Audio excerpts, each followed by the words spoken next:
Yo, AT. Where you at, man? The bell housing is finally mounted. We needed to mount the bell housing because we are going to be adjusting everything from the...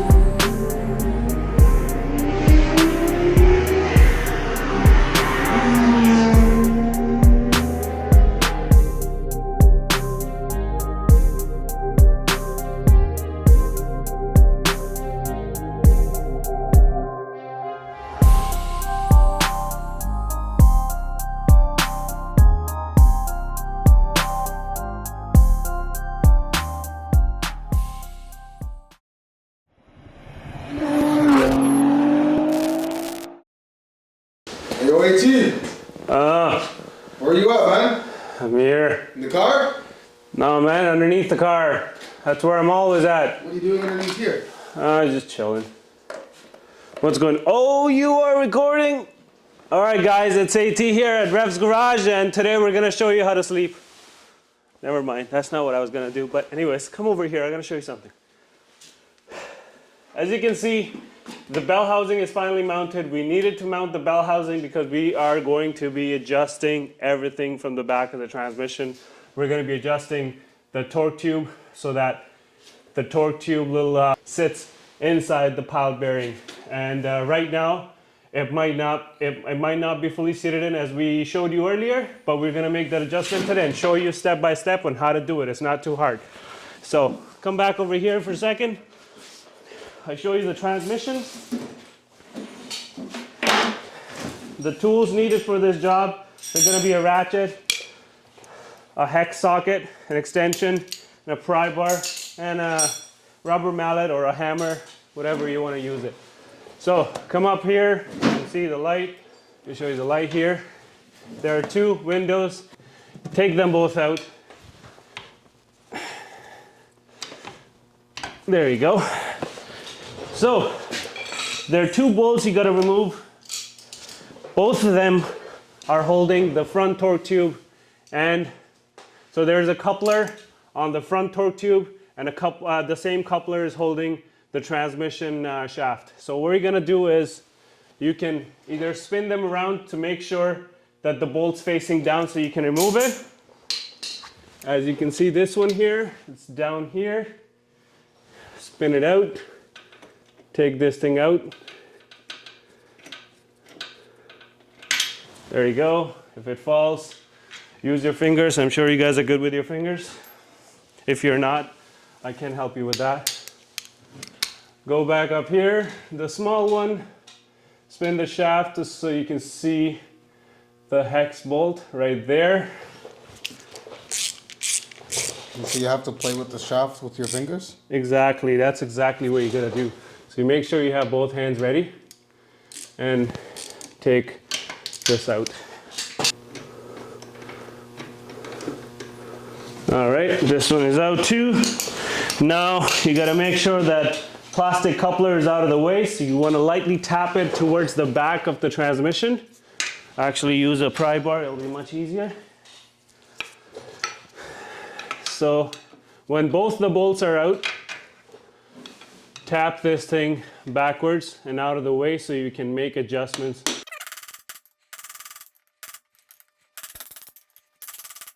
All right, now this is all the way back. It's completely out of the, disconnected from the front shaft, which is the torque tube.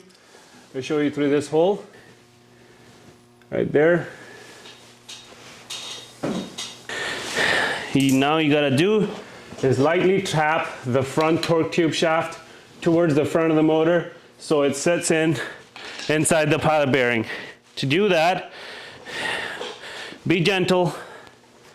Use your pry bar or a flathead, a big flathead, and lightly tap on it so the front shaft moves and it goes inside the pilot bearing.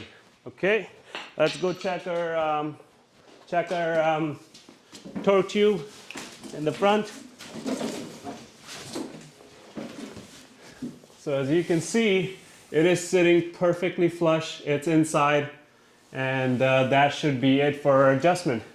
So now the next step is very important to tighten it all sometimes. the bolt that we removed from the coupler might not go in, so you'll have to drill and notch it on a new spot. To do that, let's just test fit it first and see if the bolt actually goes in. If it doesn't go in, we'll have to do what we gotta do. All right, so let me get this in place, and we'll see if the bolt goes in. If it doesn't, we'll have to drill through those holes, which will be notching the drive shaft and the transmission. So the same way you got it out, pry it the other way to get it back inside.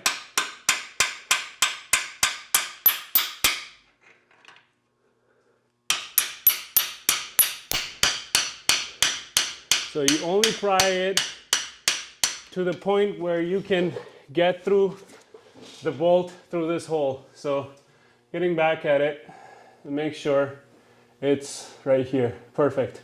So now let's put this bolt in first.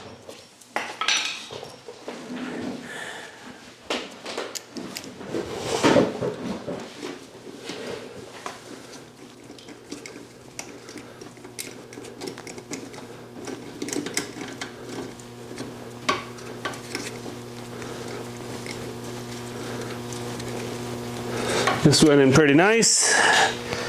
Tighten it up.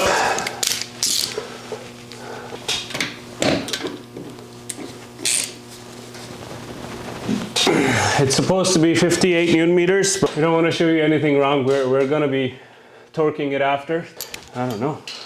Building a car, might as well do it right now. What do you think? All right, the next one, this one might not go in. Mine needs to be notched. Exactly what I thought. It's a little tight. Okay. So for that, we'll have to lightly notch the drive shaft, which was in one of the instructions I read. And if it doesn't go in, we'll take a drill bit. Make sure do not drill all the way through, because then you'll be ruining your threads on the opposite side where the bolt holds. So grab yourself a drill. What kind of tool is that? It's a drill bit. It's Milwaukee, one of the best kind. All right. That's how you can tell people know what they're doing. Okay. Let me see this real quick. Sorry, D-Wall boys. Okay, I can see the little nudge.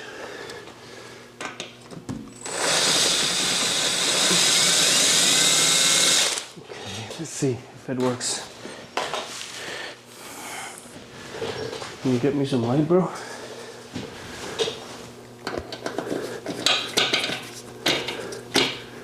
Other Milwaukee.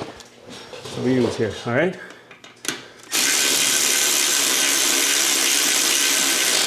Alrighty, that was that's in also. Just make sure you torque it to 58 Newton meters, and we are golden. Once you're done, double check everything. This is good. This is good. All right, install your little rubber covers.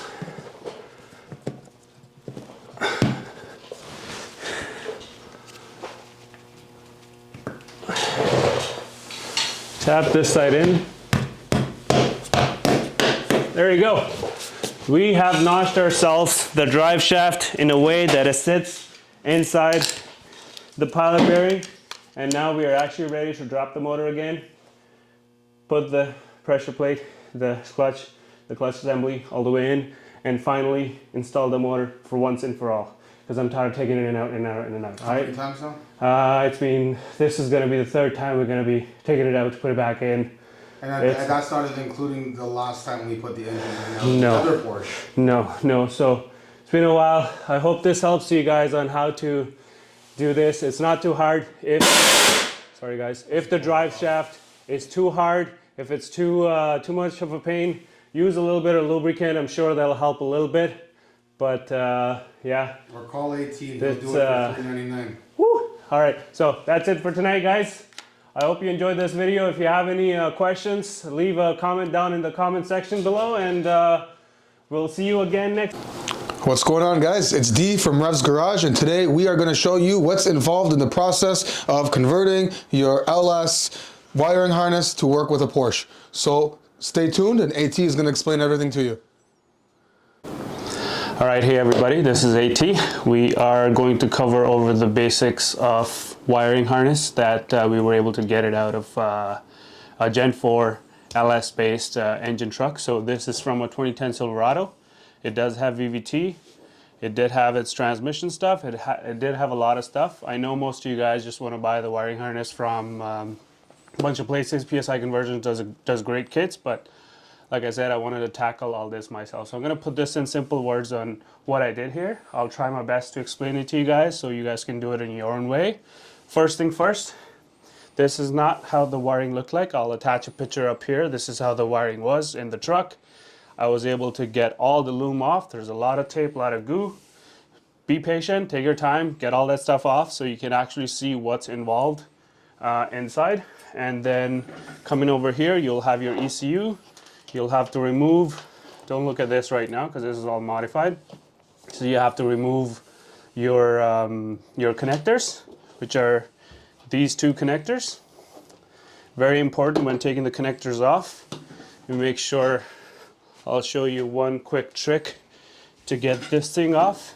So when you take it off the ECU, you have to remove this plastic piece. Make sure do not break this. This is very, very, very important. So pry this out on one side, slowly pry it out the other side. Don't try to pry it out of one side only because you're going to have to go back and forth a couple times because there are two tabs. If you break one tab, it might not sit properly. So this is how it comes out. And so one's gray, one's black. It's only going to go one way. So the black one has a big negative tab here, as you can see in this. This will go right over. So and one side of the tab is bigger than the other. So as you can see on one side, the locking tabs are different size and it only goes one way. So before you put it back in together, make sure you're putting it in the right spot. And be gentle, push it slowly. It should sit in like this. All right, so get everything off. And once you're ready, a very, very, very useful resource is lt1swaps.com. They do have wiring for your Gen 4 truck harness, which you will need to download and print it out so you keep it next to yourself. It has all the information on what to remove. So all the yellow items here have to be removed. All the blue wires here. So what I did here, yellow stuff is all out. I want to show you what that involves. So coming over here, 80% of the yellow stuff was right here. This is what I was able to get it out of there. This is all useless. So this is a Porsche 944 specific swap, which means you do not need the transmission in the harness. So in the LT1 swap, the information here, there is no info about transmission. So you're gonna have to fish out your transmission wiring out of your ECU so you can remove all the transmission wiring, which is fairly easy because if you have all this stuff, even if it doesn't say transmission stuff, you can see it. So your big transmission connector, which had your body, I was able to remove this. So if you can fish out all the wires that are in this, that includes a bunch of your inside wiring and your transmission harness as well. So that's all out. What I was able to keep out of everything, I was able to get the fuse box wiring out. So what you need to do after everything is done, you're gonna end up with your, make sure you label everything. You have your parking switch, which I don't think I'll need it because I'll be using a Porsche manual, but I just labeled it just in case. And all this stuff here, I labeled it together. This is a drive-by wire, so you have 6 wires here, which is going to be connecting to your brake pedals, which you'll have to extend it and get it routed inside the car. There's a bunch of relays and stuff that you're going to need. You're going to have a relay for your fan controls, relay for your all the other stuff. And you do have this brown wire here, which is your signal wire for you to be able to connect your OBD port so you can diagnose your car after, or even for tuning purposes, like if you wanna go get the HP tuners and stuff like that, you're going to need this wire to be connected here. And there's multiple sources out on social media on how to connect this, which is basically accessory, negative, power, and this signal wire from the ECU. That's one side. And then you have your VSS, which is your vehicle speed sensor. You're going to need to connect that to the vehicle speed sensor kit that I'll be ordering it from TCP, Texas Concept Performance. They do sell the vehicle speed sensor kit, which will be installed in the back behind the axle of the driver side transaxle. Obviously, you're going to have to extend that, so just roll it up, whatever you can do, and label yourself because you're going to be needing these high and low wires later on. And then you have the other connector. This connector didn't have many cables. The same way, this doesn't have a big negative, so it only goes one way because one tab is bigger than the other. Same principle. Whatever these, so you have, this is from your black tab connector, and this is from your gray side connector.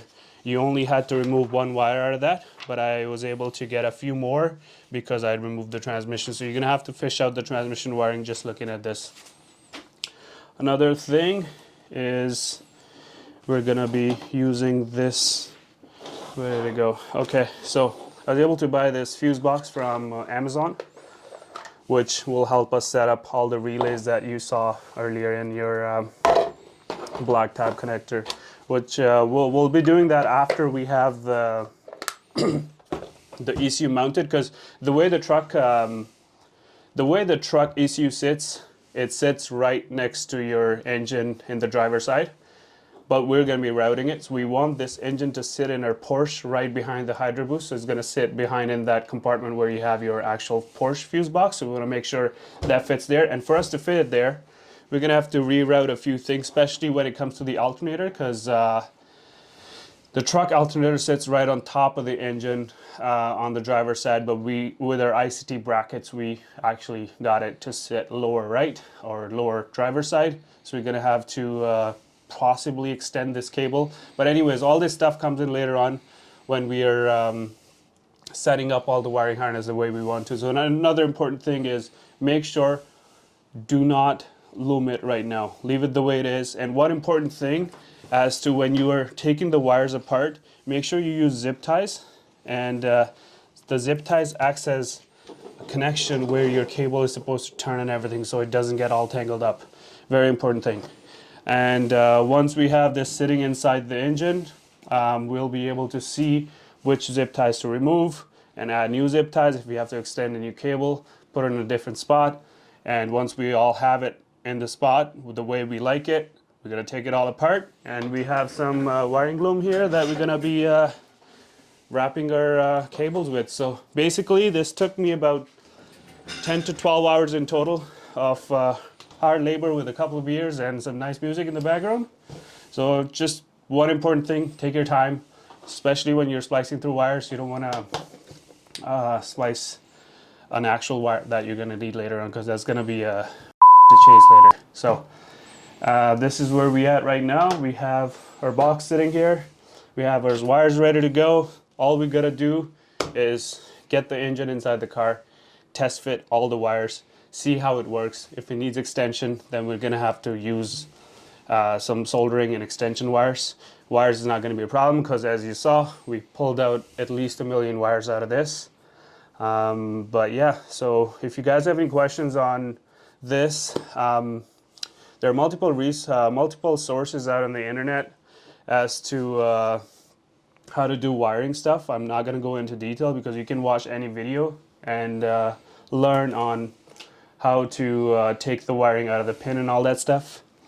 But yeah, so very important was this part here, which you had to download. Make sure which pins you're pulling out, and whenever you're pulling the pins out, make sure you snip the metal side of the thing to fish the wire out, because if you leave the metal on, you're fishing the wire out, you might slice or splice another wire on its way out, because you have it, you have a pretty good bundle of wiring over here. So that's it for today, guys. Stay tuned, because we're going to be putting this wiring harness inside the engine. When the engine sits inside, which shouldn't be too long, maybe a couple more days, and we'll be shortening or even, you know, extending some of the wires and get this loomed up. So stay tuned, because we're gonna be back and this has to be running ASAP, because we're on it. So as you guys know, we have some other Porsches in the background. I know you guys wanted to see the black Porsche go, but we have some other ideas for it. We have a couple of different options. I want you guys to follow me, and you guys are gonna comment and see which options would work best. So come here, guys. All right, guys, so on the way, before we forget, this is the bag system you guys are waiting for. You guys aren't gonna see it because that's for another episode, so don't look here. But the bags are here just like we promised, so we are gonna be bagging this car. Follow me. So we have a couple of options here for the engine. We will be maybe putting into Porsche, maybe. You guys have already seen these wheels before. Don't Yes, excuse, sorry about all the garbage that we have in here. So we have 3 options here. We can put this AMS GTR block inside the Porsche, which I know you guys would love to see. We can put this fully built K-Series inside the Porsche, or we can go with good old-fashioned pedal power. You guys like, you guys comment, you guys let us know what you want to see. And if we get enough likes and comments and subscribers, you might see one of these 3 going inside the Porsche. All right, thank you guys for watching us. Stay tuned, and you guys are going to be able to see us 944 swap this Nissan GT. Okay, got it.